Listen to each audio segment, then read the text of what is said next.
Today I'm joined by an artist that has greatly inspired my personal art career, Dan Black. From large murals to sculptures to screen printing, Dan does a little bit of everything. He talks about his dreams and goals as an artist, but this is a conversation that I personally am going to listen to again and again when I need a little bit of inspiration. I hope you find it just as inspiring and enjoy this conversation with Dan. Have you ever had your portrait painted before? No, never. Yeah. I'm really excited to see what I look like. Yeah. Have you done self-portraits? I have done self-portraits, yeah. Yeah. And that was like I've never done it with a mirror, though. Oh, really? I want to do that, but it's a lot of fun. You should definitely do it. That was like I feel like art the painting school. will just end up looking like a painting of me looking really creepy at somebody. Yeah. That's how I always look when I'm painting. I actually just found a box in my garage of all like my art school paintings, and there's a couple of self-portraits where I'm like, my eyes and stuff are really small and then my face is like big. I'm like, wow, yes. Some of these are not super great, but dude, that's okay. Yeah, it's like, you know, pages along the way. So where are you from? Originally born and grew up in Houston, Texas. All right. And so, yeah, I think that's where I'm from. How long have you been up here in Denton? Dude, we've probably been here at least 10 years now. It's gone by super fast. Yeah, okay. It's hard to believe. Hard to believe we've been here that long, but I'm sure it's been at least 10 years. Yeah, man, I really like it. I went to school out in East Texas, and then we were going to move to Dallas because we thought there'd be more work opportunities there. Mm-hmm. But visited my brother who's going to UNT, and really like Denton. Mm-hmm. You know, we kind of like, I like the small town vibe with stuff going on, you know, because a lot of times in small towns, it's like hard to really find boring. Like an art scene. And so Denton was like kind of perfect because it was like pretty chill, but there's art stuff going on. And so we ended up just moving here instead. That's great.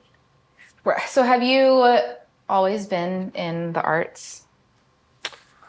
No, not really. Okay. I mean, it's like as a hobby, like as a recreation, you know? Mm-hmm. Sketching in school when I was bored and stuff. Yes, but I probably didn't think about it like a job until maybe like around the time we moved to Denton, maybe like 6 or 7 years ago. Wow. It became more of like a job path. Dude, I am so bad at thinking and talking and doing things with my hands. So this is going to be an amazing experiment because I have 3 colors on this piece of paper. I can't. I'm sitting here like, what color is next? I don't know. Yeah, I kind of have the easy job here because I just ask the questions and then listen. You don't have to listen. You can just go back to painting. Really, tell me more about that. Tell me more about that. I've watched a couple of like how to interview people, and they're always like, just shut up and let them talk, because it's like people just want to fill the space, and the best way to get someone to like say something that you would never thought of is to just be quiet and let them talk, because they're going to want to, right? You know, no awkward silence. Unless you just get somebody who's just super comfortable with silence. Right. And they're like, I'm going to try that. I'm just going to answer like, yeah, I think so. Let's go back to painting. Mm-hmm. Yeah.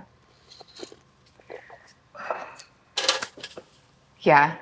This idea started with wanting to paint portraits of someone and then like learn about them, like paint a picture of them while they talk about their life. And then I'm like, wait, I can't, if they're talking, you can't really, they move so much. Like, I'm not going to get a good portrait out of that. I'm not that good. Maybe in 20 years or something. Right.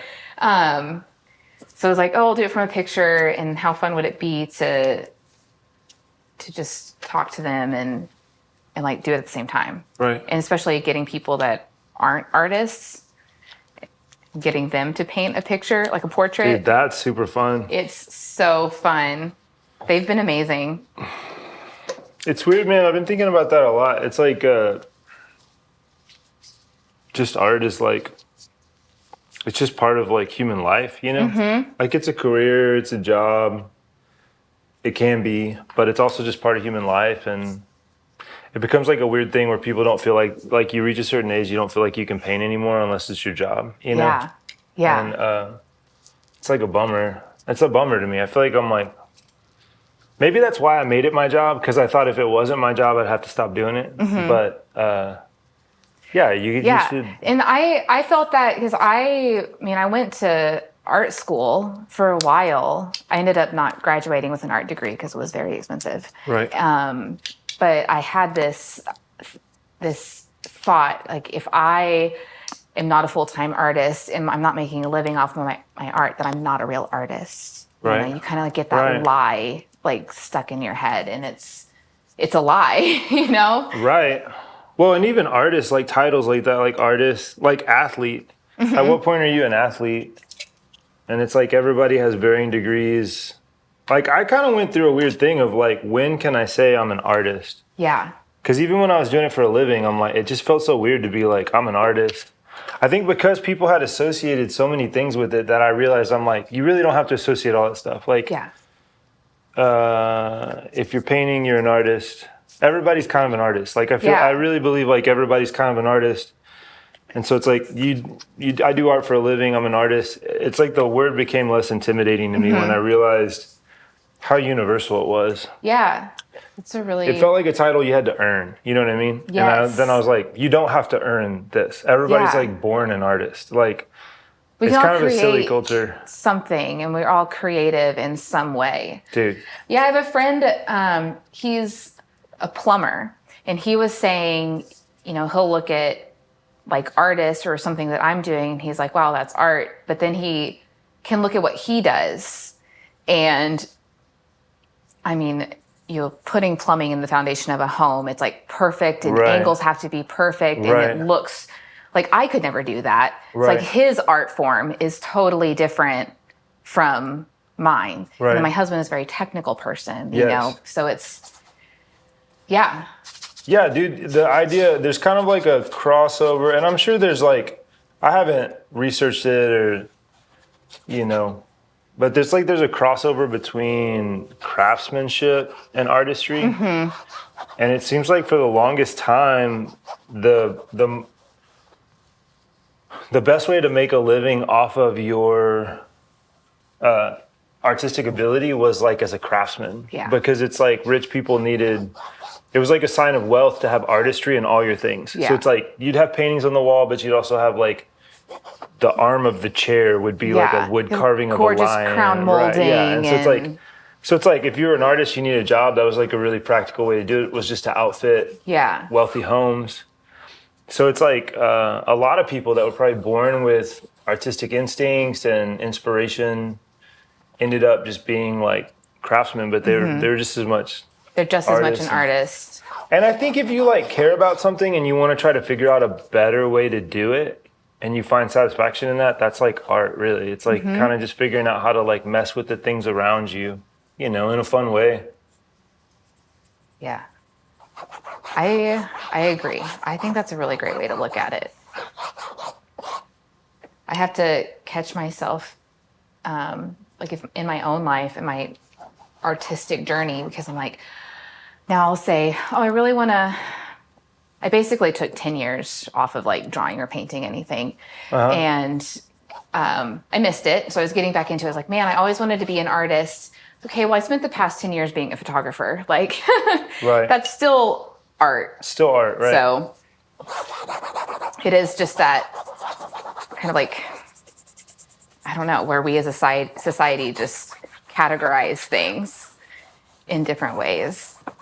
We classify this as an artist, and this is a trade, and this is a craftsman, you know.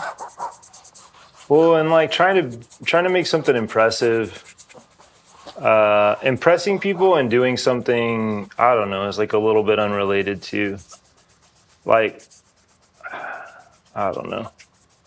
I've painted so many things that were like unimpressive, but that were really helpful to me. Like the process of painting these things were really helpful.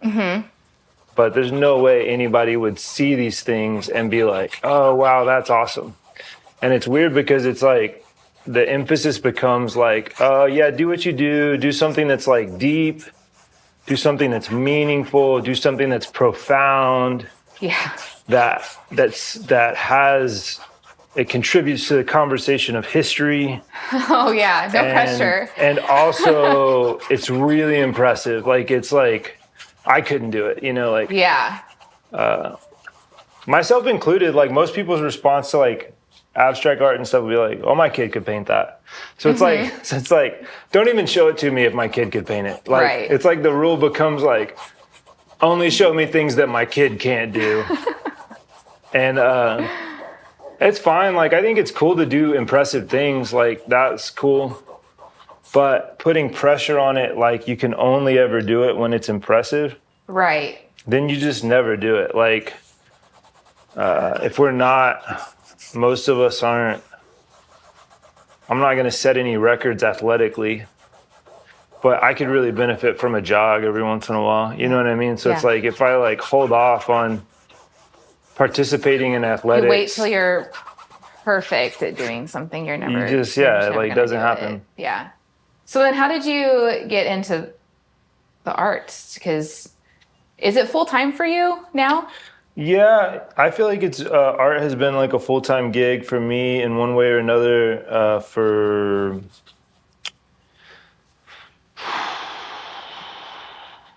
maybe like 4 or 5 years, but I still do side work. Okay. So I did side work for a couple years for a fabrication company here in town that did like theming.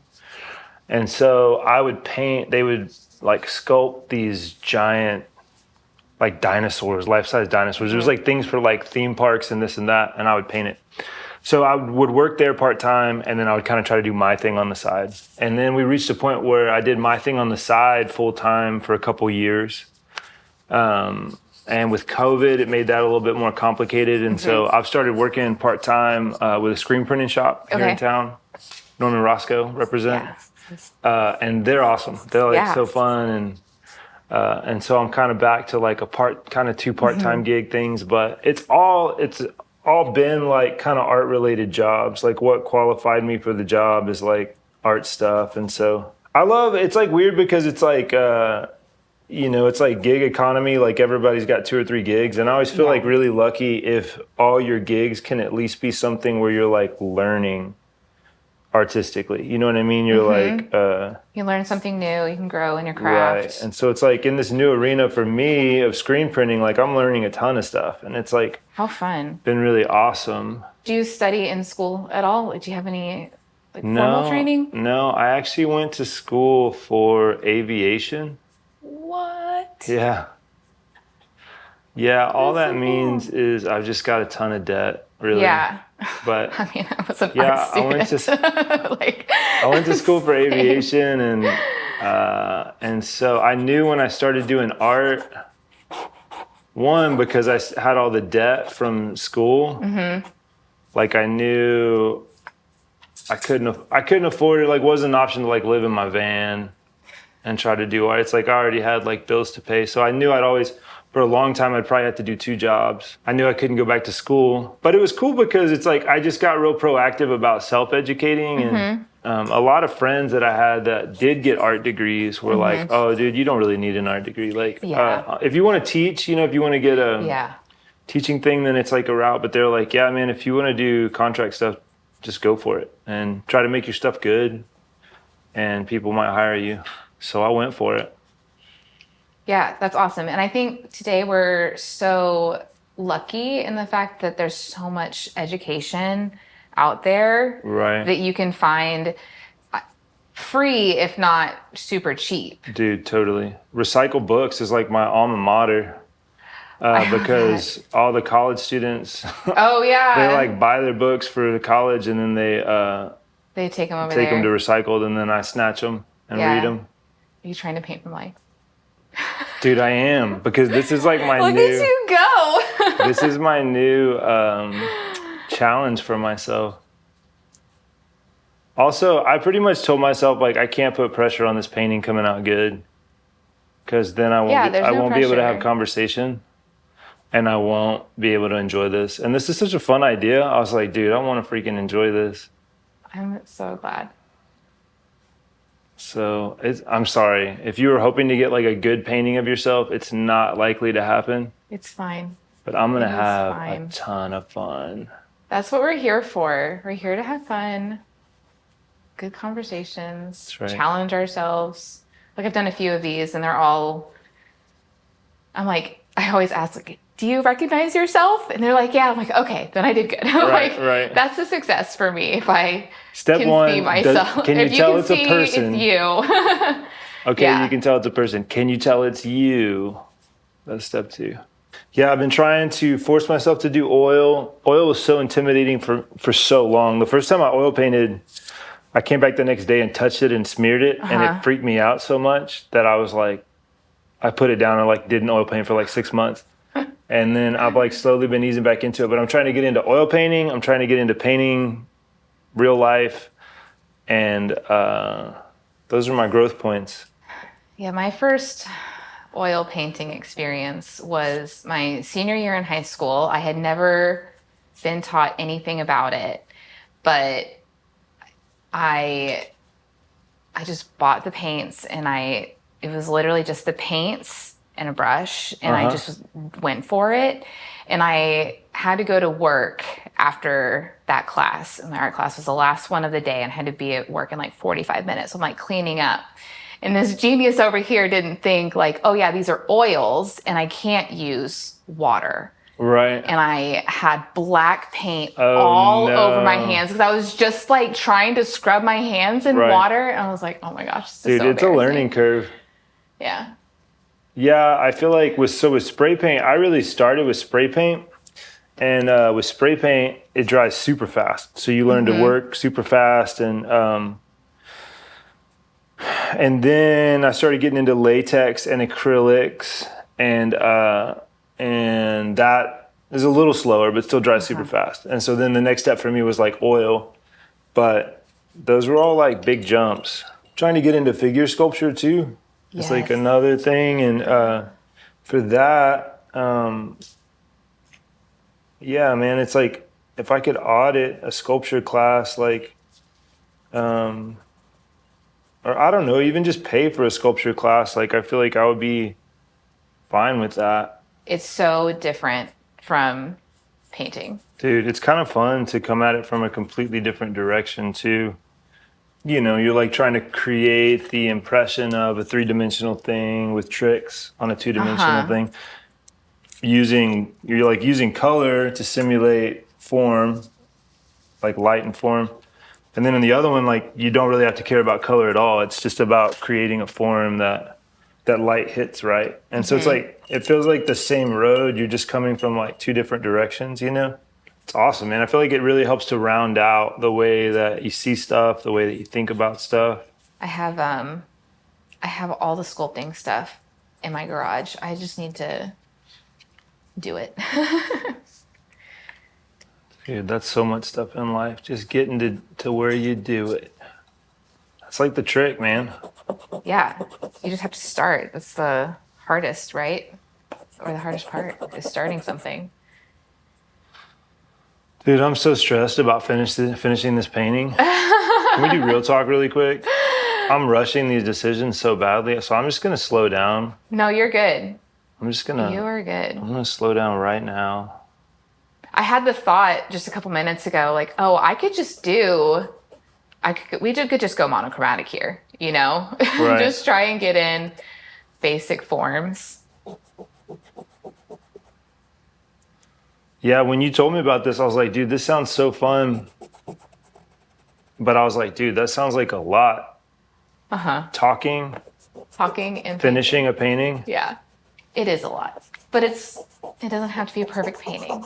And I had to tell myself that for all of these. Okay, Right. It doesn't have to be perfect. But what if the internet sees it? Doesn't like everything have to be perfect on the internet? Yeah, we're gonna change that. So you painted a lot of murals, and is that from spray paint? Is that how that? Yeah, so spray paint is easier to do on a larger surface. And so it just makes more sense. But I think for me too, starting out, it's weird convincing people the value of things because, starting out, you're like, your time, how do I put this? Your time, so you like to think your time is valuable, right? And so something took you, I don't know, 20 hours to do, and so you're like, oh, I should charge this much for it. But it's weird because like when you're starting out, you haven't really figured out how to be efficient. Yes. And so things take you a large amount of time, but they're also not really good enough yet to feel like you can justify charging a lot. I don't know. It's like a weird thing. The value of art is like a weird thing to figure out. But then also like you're trying to like earn a living, like you're trying to like pay your bills and all that stuff. And so murals was like a sweet spot because with spray paint, I had learned to paint large areas really fast. And so if I did a canvas painting, like a canvas painting might take me, I don't know, 30 hours, but it's like I couldn't charge a mural. I could do a canvas painting this size that would take like 20 hours. I could do a mural the size of that wall that would take me like 8 hours.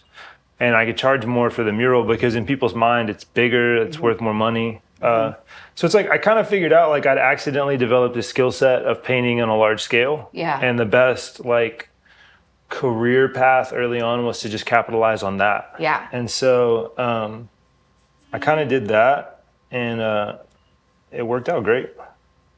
It's like really, really been fun. How many murals have you painted now? Dude, I don't even know. I don't even know. There's a bunch of them out there. It's just so crazy to just like every day just see your work like so big and prominent. It is like it's a cool thing. It can be like it's weird, man, because there's a drive with like street artists and graffiti artists where it's like you want to get a bigger wall. I got to get a bigger wall and I got to get there's like something that just feels cool about having your work on a really big wall. Yeah, everybody sees the Instagram reels like artist paints largest wall in Utah. And everybody's like, whoa. That's so crazy. And you're like, there's like this idea that like the bigger the wall you paint, the bigger you are. It just becomes like an extension of yourself and a way to compensate for all your insecurities. And and dude, I totally feel that. There's like a feeling of like, oh yeah, I want to paint huge walls, but I don't know, man. I don't know if that's always healthy, and I try not to think about it because I don't think it's good for you to think about it. Yeah. It was kind of fun for me for a while to not sign murals because a lot of times these murals are commissioned by someone. They're commissioned by someone, so it's like as far as whether or not it's like original art, like Okay. a lot of it, the design really like stemmed more from the business that's there or the person that commissioned it, or I mean, a lot of the murals that I've done are like contract murals. As far as like, oh, this is me, this is my work, it's like kind of hit or miss. Like there's part me, it's part somebody else. It's kind of a community effort. Okay. But then also like if you don't sign it, it's kind of fun because it just becomes like this public, it's like everybody owns it. It's like kind of everybody's mural. I don't completely know why. It helped me for a while to like not sign them. Because then too, like you like walk up, I'd be walking by and somebody would start talking about a mural and they'd be like, oh dude, you seen this? And I'm like standing right behind them on the sidewalk. And it's like, it's kind of nice when people don't really know that you cool. painted it. Because you can find out what they really think about it. And there's just more enjoyment for me in that. But I totally feel the impulse to need to be like, oh, I need to, it's been forever since I painted a huge wall. I need to paint a huge wall. Yeah. I need to reaffirm that I'm a big deal. But probably all that stuff's super not healthy. No, but every industry has some sort of idea of what successful means. Right.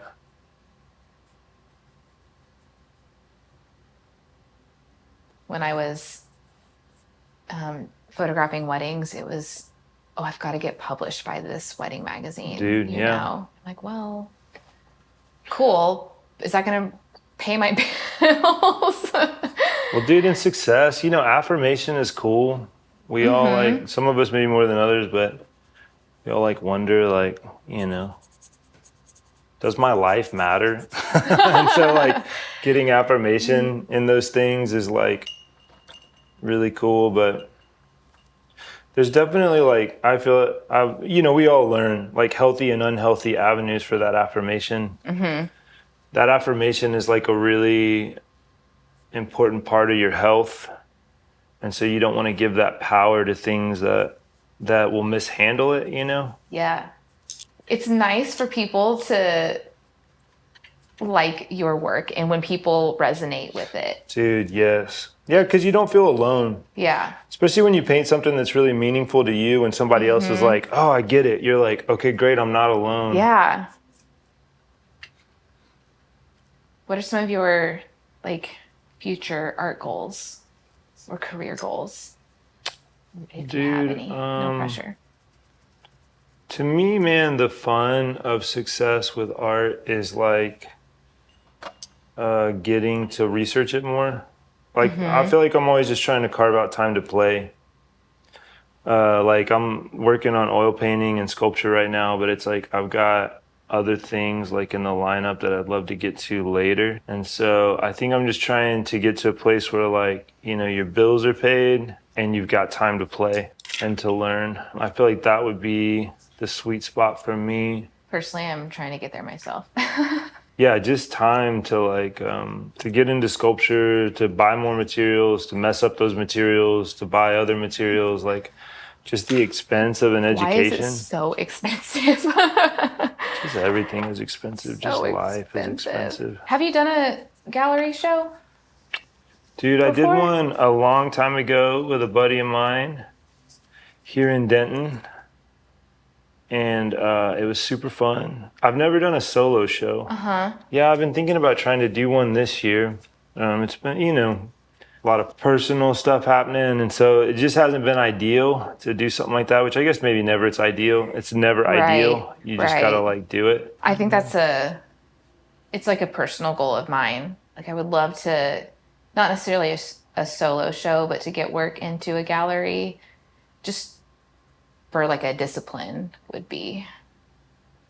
Yeah, I mean, it's a great experience, like putting together a gallery show. I feel like having deadlines forces you to do more work, and you know, needing pieces to fill the show kind of forces you to be like, okay, what else can I say? Yeah. What else do I have? And so there's so many like good exercises that come from it. It was cool too. Like the last one that I went to was like had the accountability of a friend too. So it's like we put it on the calendar, and it's like he's getting pieces ready, so I got to get pieces ready. It's kind of fun to like suffer together. Yeah. You know, sort that out. So maybe just the thought of doing it by myself has been a little too intimidating. But how cool would it be? It'd be a lot of fun. Dude. A lot of work. Yeah, I'm gonna try to do one too, and I think. I really don't feel like I have your likeness right now on this painting. Dude, I feel, yeah, I'm like spiraling here. Should we just scrap it and start the video over? I mean, like, it's weird though, man. I always like have these ideals that I tell myself like, well, you just got to not care if the painting's good or bad. Oh. But I'm so full of crap sometimes because then it's like you get there and you're like. I care. I do. You're like, shut up, Dan. Nobody wants to paint a bad painting. In front of a camera. It's going on the internet. Seriously. What have you signed up for? But see, this is good practice for me to like put my money where my mouth is. Like, okay, Dan. I definitely like reach points with paintings too where it's like I need a reset. I need to like stop and reset and step away. And that's one thing that's like fun but kind of challenging about this is like I would have definitely done a reset at this point. It's crazy, man, like doing murals and stuff like that, like contract work, because you're on site. And so there's like things that go wrong and you just have to figure it out. Like you're out on a wall, you're up on a lift, you just have to figure it out. And so it's crazy how much you can grow in those circumstances where you're like, oh, well, that would be nice. Yep. But you don't have that. So like figure it out. But I've yet to have those in like canvas painting. It's like interesting right now. I'm realizing I'm like, I've yet to have those situations with a canvas painting of like, oh, it'd be nice to step away from this for an hour. Nope, you can't. Every single painting is about learning, especially since I haven't done gallery shows. Like the whole point of painting is always learning. But then all along your way, it's like, hey, anybody want to buy this chapter from my story of learning? Like, so you're like selling stuff, but it's like, it doesn't always feel like it's like a masterpiece. It's like, dude, this is the story that I painted today. This was today. Like, anybody want to buy today? And it's always crazy to me and awesome, man, the people that come alongside and are just like amped about like, dude, I want to buy this. Cause I feel like I'll be like, well, it's not perfect. It's not like, they're like, I love it. I'm like, okay, cool. Great. Thanks. Yeah, I'm like, dude, if you love it, I need money. Yeah, let's do this. When you sculpt, are you using clay right now? Yeah, so I've primarily been working with like ceramic. I just recently started doing ceramic. So I was doing oil-based clay at first because it was awesome. It was like I didn't have to finish anything. It could just sit, you know? But I've just recently jumped out into ceramic, got a couple things fired. Oh, fun. Yeah, and that was super cool. So I'm doing ceramic right now. It's a little bit more high pressure, but what's cool is like once you fire it, you have like a finished sculpture. Yeah. With the oil-based stuff, it's like even if it's an awesome sculpture, you still got to make a mold. There's like so much work left to do. Yeah, it's a ton of work. And I think it's kind of fun. I missed with sculpture. Like I did one, and I did a couple, and I did molds of them. And I thought about selling them, but it's like weird because it's like I'm selling copies. I kind of, again, liked and missed the idea of like, this is the only one. If someone wants to buy it, they can have it. And this was this day or this week or this month, you know, whatever in the journey. I like that way better. I'm still working through the learning curve, definitely, of ceramic clay. But I think for now, I'm kind of liking it better. I met some people that own a foundry. Oh, cool. And I don't know, it feels like a rite of passage thing to have something bronze. It's like someday, the only reason I would think I would go back into the other clay is if I want to try to get something bronze. But it's like, dude, the cost is so much. So expensive. What's kind of fun about art though is like there's rules, but there's kind of no rules. I've like been like, dude, I don't know if I can bronze a sculpture yet. Like, have I earned that? And there are kind of rules, but also it's like, dude, if you can do it, if the opportunity comes and you can do it, just do it. Do it. There aren't really rules. Like all the people that we build rules off of, like, well, these are the rules. This is what we should do. We're people that just kind of figured it out. Yeah. Kind of did their own path and. Yeah, probably broke the rules that they were supposed to follow. Took all the risks. And so then we built like a path, a non-risk path to follow behind them. But, all right, well, it's just got to be done. Okay. It's just got to be done. But man, come on.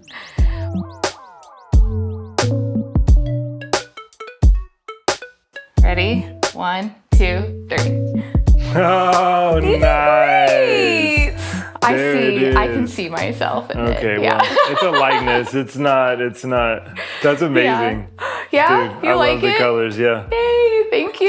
That's Yeah, I awesome. love the colors on yours too. Very bright and vibrant. Dude, that's impressive for the amount of time, even though I pushed over the amount of time. It's okay. But It's fine. It's fine. you're like sitting there just waiting on me. No, it's okay. I love it. Yeah, you did a lot of color. Nailed it. Yay! Thank you so much. Yeah. Thank Okay, you. we'll put these Dude, back this was on so the- freaking fun.